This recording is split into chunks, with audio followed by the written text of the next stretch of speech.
Welcome to Regent Park TV. I'm Gabriel Meissner, and today we bring you Shaping Canada's Future, a conversation with John Ralston Saul on politics, inclusion, and the role of community media. In a wide-ranging and timely discussion, Regent Park TV journalist Fred Alvarado sat down with celebrated Canadian writer and public intellectual John Ralston Saul, an internationally acclaimed novelist and essayist who has been a prominent voice in shaping the evolving civic culture in Canada. They explore the future of Canada through the lens of democracy, inclusion, reconciliation, freedom of expression, and the power of community media.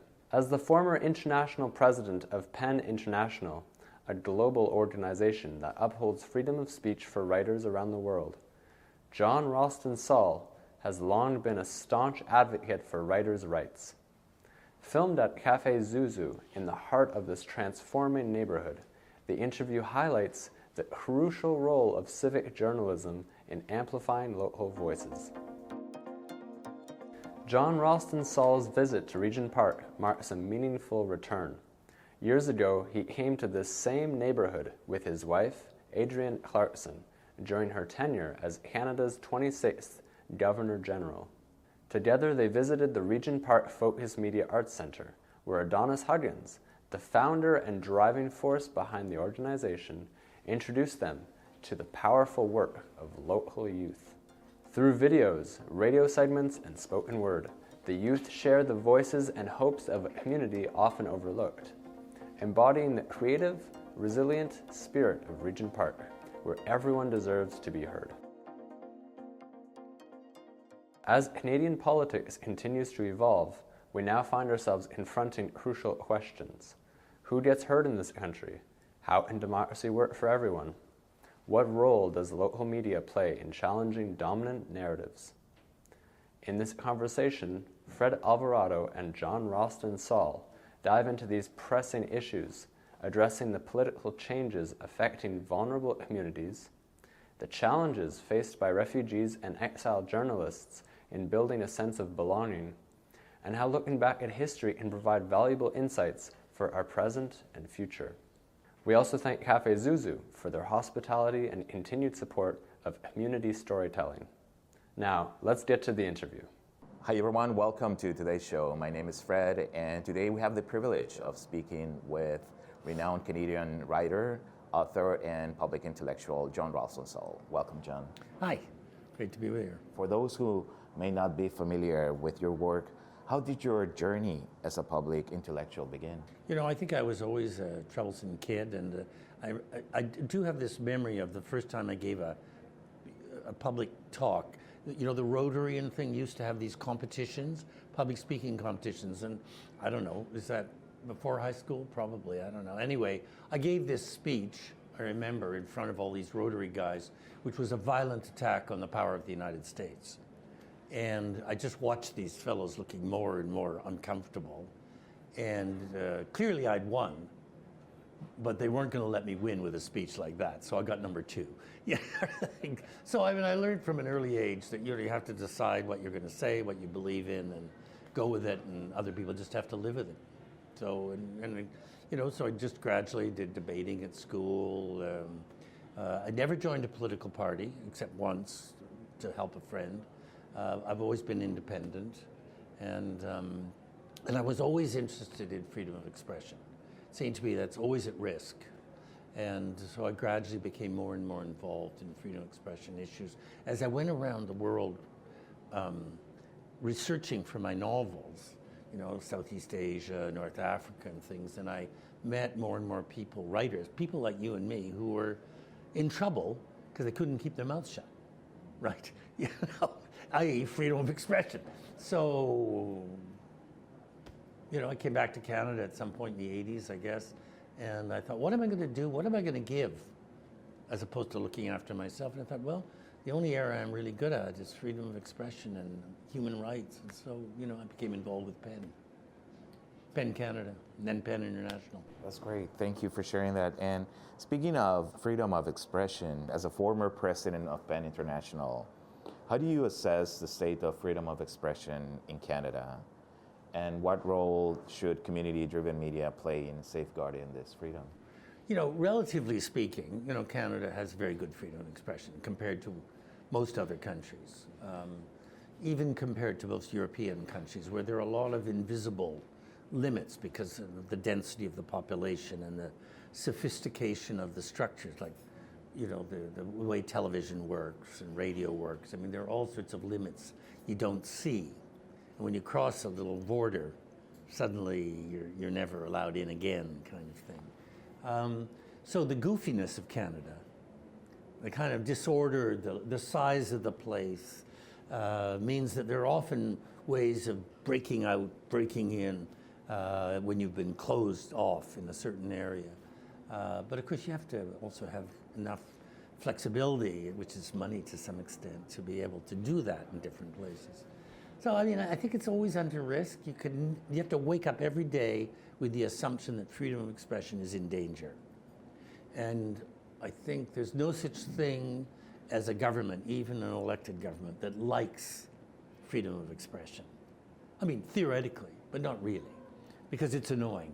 We're annoying people. So you just have to keep pushing and saying, and you have to keep public figures like politicians in practice. The practice of being criticized, the practice of feeling like their skin is being every day. It's good for them. It's very good for them to feel uncomfortable. That's what a democracy is, uncomfortable. Whenever people say, well, you know, the comfort of Canadian this, or how nice and soft or comfortable we feel, that's terrible. Democracy is discomfort daily. And citizens have to feel that willingness every day, no matter what you do, no matter who you are, just if you see an opportunity to say something, anywhere. That's important. And the second part of my question was, what role should community-driven media like Regent Park TV play in safeguarding this freedom? Look, one of the biggest problems of the last few decades has been that because of the development of communication structures, we've seen systems which used to be much more informal become very formally national and international. That, you know, when you watch television, you think about how much of it is pre-scripted, how much of it is pre-planned, how much, you know, how little of it is really, really real. So I think that we've never been in an era since the 19th century or pre-First World War when local media has been so important. I mean, people, individual citizens have to have their voice. And how are they going to get their voice, you know, up there? It's tough. I mean, I'll say CBC Radio, I think tries pretty hard. You know, Toronto, CBC tries pretty hard, but you've got to have, nobody else does really. So you've got to have community radio. I think community radio is a very powerful tool for citizens. And they say, well, we're not being heard very far. Yeah, but you're hearing each other, and this gives you power, the power that you belong to a community.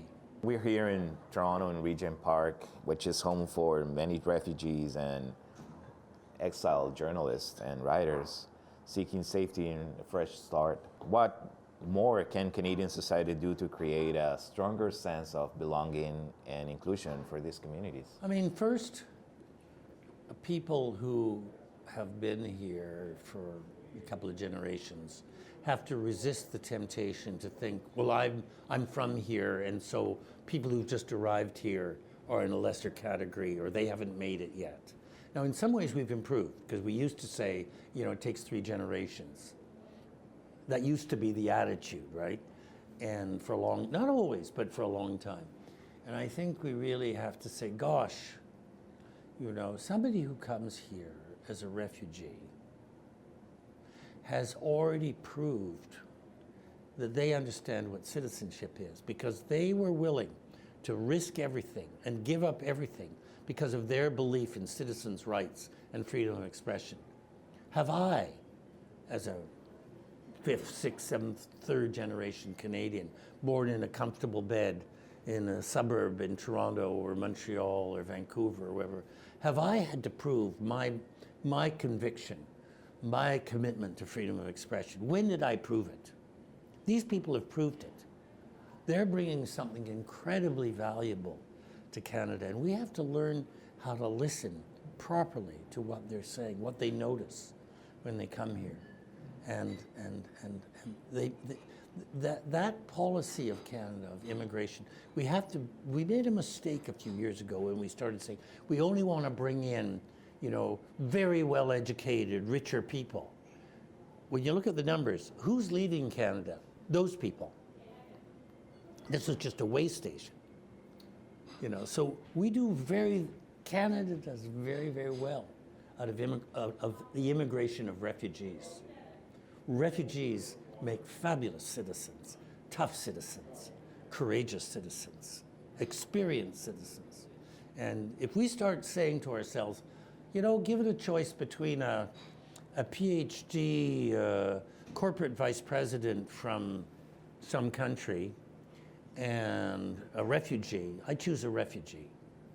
That's what I'd choose. How can local media outlets challenge dominant narratives and ensure that marginalized communities as refugees, homeless population are heard? Well, it's tough. It's tough. It's tough. I mean, it's maybe. I'm not an expert. Maybe you have to find new ways of working together. And I don't know exactly how local medias are working with other local medias. Is there much cooperation between them? Yes, there is. Yeah. There is. Yeah. Well, maybe you have to find ways of turning that into, now we're being local, now we're being more than local, now we're being regional, now we're being national. Maybe it has to be more formalized, and so that there are moments when local media is really heard nationally. I don't know exactly how that's done, but maybe that's where a lot of work has to go, because it's so important to hear those voices. But I'm sure it has to be structured in a way. I don't know that it's necessarily about money. I think it's about figuring out how to do it. Then the money can be found. I think if you have a good project, I think the money can be found. I do think there are people who would believe in that.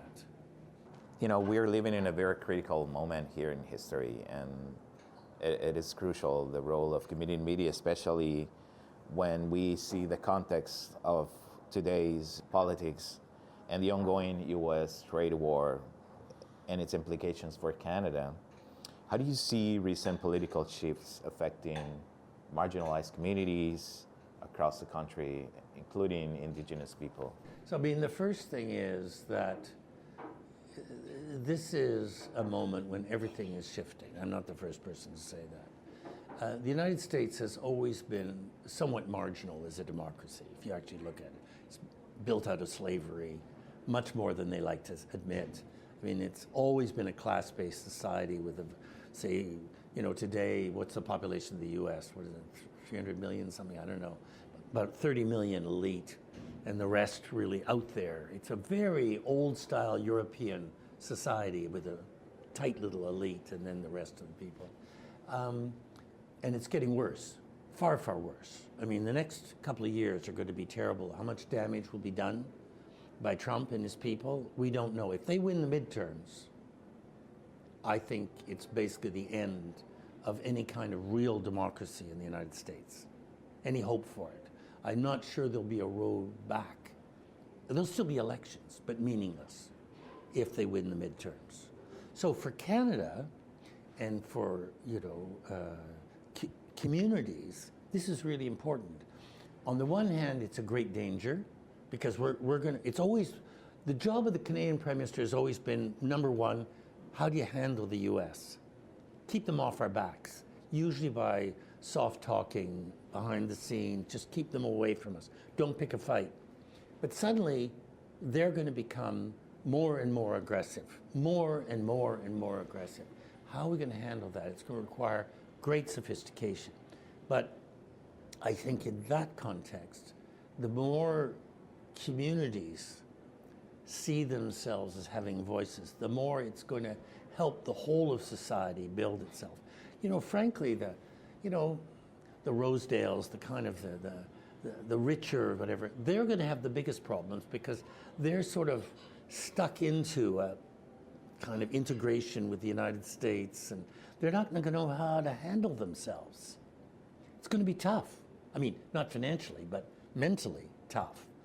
Whereas I think communities like this one, they know who they are. You know who you are. And you have to make your voice heard and think about how to make your voice heard. In '88, we had a very important election. It was an enormous fight in which people like me said, we're not anti-American, but we're integrated enough with the United States. What we need to do is diversify. And the business community and a lot of the economists, the mainstream said, no, this is so easy. We just need to integrate our economy with the United States and everything else will be fine. Well, that's what we did. And now we're facing the problems of that. People say, oh, it worked. No, it didn't work. It did exactly what we said would happen, which is it put us in a position of weakness so that when they became what they're becoming, which is a very ugly, anti-democratic society, we're so integrated that it's difficult for us to react. And so now people say we must diversify. That's what we said in '88. We lost all those decades. So now we have to diversify from a much more difficult position. It can be done, and I think there are enough people who understand what it is and how to do it. The difficulty is, say, the EU, the European Union. In '88, it would have been much easier to build a really strong relationship. Now the EU is so developed, looking inwards. How do we get in? Well, I think we can, with cleverness and patience, and we can find ways in because I think the EU will be looking for partners who aren't the United States. But it's going to take a lot of work. This is going to be really tough, really, really tough. And I think it's going to be an interesting moment when leadership in Canada at the top is going to have to feel that they're being pushed to do this. And the push can come from places like right here. If they hear the voices from here, they'll say, well, I'm hearing from my base, as they say, stupid phrase, from my base, that we have to act, that we have to be stronger. Thank you for sharing that. Going back to Canada politics, how can meaningful public dialogue help advance the reconciliation process with Indigenous communities and strengthen these relationships between Indigenous and non-Indigenous people? Well, here's the thing. You forgive me, I always bring history into things. What's different between Canada and other countries in the Americas, not just the United States, but Central and Latin America, is that for about 300 years, we had very interesting relationships between Indigenous people and French and the English, or they were mainly Scots and Irish, actually, not English, but they were talking language. And there was a kind of partnership. The fur trade, which we sort of look at as, it's the fur trade, it's nothing. Fur trade was the equivalent of the oil and gas industry today. People were kept warm by furs. That's how they were kept warm, not by furnaces. So it was a gigantic, incredibly rich industry, and Canada was the heart of it. And that was all based on a partnership between what we now call First Nations, and then Métis, and the Francophone and Anglophone immigrants, if you like. And that kind of relationship really lasted in various forms until the second half of the 19th century. I'm simplifying grossly, but still, it lasted more or less. And then from, from Confederation in a way, it fell apart. And people like me started to act badly and betrayed the treaties, betrayed the relationships, started to act like European, imperial forces inside Canada, and acted badly vis-a-vis Indigenous people. And that lasted about 90 years. It was much more uneven than that. For example, things went reasonably well in the Arctic until about 1960. So people like me didn't get to ruin things in the Arctic for a long period of time. It was a much shorter period of time, so the recovery has been much faster, right? Whereas in Southern Ontario, it lasted for a long period of time. So, but what you're seeing now is an incredible comeback. I wrote a book called The Comeback, recovery of Indigenous people, First Nations, Métis, and Inuit. And fantastic leadership. I would, if you say to me, no offense, but if you say to me, who's the most brilliant young leadership in the country? I would say Indigenous. Driven, absolutely driven, and right behind them, new Canadians, first, second, third generation. Driven, right? And behind them, people like me, you know. But that's where the real force in the country is: Indigenous, newer Canadians, and then, you know, the old stock sort of thing. And so there's everything to be gained by leaning into this comeback of Indigenous people, because not only do they have a lot of force, not only do they have a fantastic leadership, young leadership, but they're bringing to the table a way of thinking whose roots are not Western, whose roots are not European, whose roots are from here. And it's a different approach. It's different assumptions. And we're already seeing it, you know, when Wab Kinew, Premier of Manitoba, First Nations, you know, Wab Kinew, great guy. I mean, I've known him for a very long time. And I mean, I'm not saying that, I've just seen him, if you like. When Wab, you know, speaks, if you listen to him, the self-confidence, you feel the roots, you feel the foundations, that it comes out of the place, that he's bringing something to the table that no politician of European origin can really bring. So there's a strength there, there's a richness there, there's a power there, which is going to be invaluable to the whole country, to all of us in the country. The more Indigenous people play a leading role, the better it's going to be for all of us. Going back to the It's going to be uncomfortable, but that's okay. So some of us are going to have to learn how to take the second row and the third row and the fourth row. So be it. You know, I'm happy to line up behind Wab and others. You know, that thing about the young Indigenous women who were murdered, and you know, the thought was that their bodies were in these dumps, right? And there was a government dominated by European-style people, and they were thrown out because they wouldn't do anything about it because it cost too much for find a couple of bodies maybe. And Wab said, no, wait a minute. These are people. We will find their bodies. This is a matter of respect. This is a matter of dignity. This is a matter of citizenship. We have an obligation to all citizens. And he was elected, shows that the voters understood, and they did it, and they found the bodies, and they will be treated with great honor. And I think the people of Manitoba, and I think Canadians, feel better about themselves because this awful tragedy was dealt with in a way which showed dignity and self-respect and honor. Any thoughts on the role of the RCMP on investigating the murder of Indigenous women, girls? You know, I think we have not really dealt with the question of the RCMP properly. I mean, you know, one of the arguments is we have to take the RCMP completely out of policing and only have them as a national police force that deals with national issues. And that probably is the road to go, because it's that enormous power and contradictory power that they have because of doing both very local and provincial and national.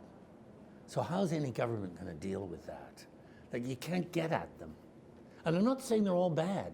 I've known a lot of RCMP officers, great guys, right? They're mainly men, but you know, some women. That's not the problem. The problem is that the structure in the country is too powerful. It's more powerful. There's no government that's at 3 levels, and yet the RCMP are. So I think we really have to really get the RCMP out of everything except national stuff. And then I think we'd find it much easier to deal with. We wouldn't have had this problem in Manitoba. We wouldn't have had, we just have to think about it all differently. And it's going to take a very courageous government to do this. And the provinces are going to have to cooperate. And I think the provinces are going to be the big problem, because for them it'll be wrenching, gut-wrenching to do it. Looking ahead, what do you think are the biggest challenges and opportunities for building a more inclusive and equitable Canada? I do think that the basic threat of collapse to the south of us, which will probably bring threats to Canada, increasing threats to Canada, because when societies collapse, big societies collapse, the leaders always try to distract the population from their failure by looking at outside countries. That's what Greenland was about, what a joke. But I mean, Canada will be the logical excuse for American governments who are failing inside the United States to talk about Canada as a problem. So Trump's already trying that out as a problem. He's making up garbage about the border. I mean, the border wasn't made up. It was part of a very long negotiation, which they signed on to at the end of a very long negotiation. It's just garbage, but that's what people do when they're getting ready to act badly. They create confusion in order to justify something really bad that they're going to do. So I think that we have to really be ready for things getting much worse with the United States. I don't know how long it'll last. It may get much, much worse. It may continue to get worse. And I think this is a moment when we have to have another one of those conversations, which we have every 30 or 40 years in Canada. Okay, what are we doing here? The idea in '88 that we could stop talking about what we were doing here and just get on with economics. I'm sorry, we have to go back and have the conversation. What are we doing here? Why are we here? Why are we a country? It's not about nationalism or patriotism. I don't know. They're always talking about these two words. It's about why are we here? What are we doing here? How are we organizing ourselves? What does it mean to be here? And what is it that we want to do here? And if we can sort of answer and talk about those kinds of things with each other, not necessarily provincial governments and the formal thing, but really finding ways to have these conversations, community radio to community radio across the country, I think you'd be very encouraged by the things that Canadians have to say. Whenever I'm talking to people, they're just filled with ideas of what we should be doing and how we should be standing up. And I think we can do it. I think it's entirely doable. Look, yes, we're the second largest country in the world. Yes, we have ownership, whatever that means, of the oil and gas, the minerals. I mean, what we have in terms of riches is unbelievable. No, we do not have a small population. It's crap left over from another time. Keeps being repeated. Over 40 million people is a lot of people. The United States has more, so be it. But 40 million makes us one of the biggest democracies out there, if you include the Europeans, the Australians, New Zealanders, the Japanese. It's a big country with a big population, with incredible riches, and we're the oldest continuous democratic federation in the world. The word continuous. We didn't have a civil war. We didn't have a coup d'etat. Think about France, think about Germany, think about Spain, think about Italy. Even Britain with a civil war in Ireland. We've got from 1848 to today without a coup d'etat, without a dictatorship, without a civil war. Just a continuous democracy. Lots of problems, but we've made it this far. Very experienced voters. I mean, we've been voting for a government we control since 1848. This is remarkable. We got to start talking that way and acting that way. And one of the reasons Canadians don't make too many mistakes when they vote is because they've been voting for a very long time. Well, John, thank you very much. Is there anything else you would like to add or we missed? Just thrilled to be here, and I'm looking forward to having a little look around afterwards. Thank you very much. I want to thank you to Cafe Susu for allowing us to have this wonderful place and coffee. And please... Good coffee. A really good coffee, eh? Stay engaged, stay informed, and until next time. Don't forget to like, comment, share, and subscribe to our YouTube channel, and check out all of our social media platforms. For more information, check out our website.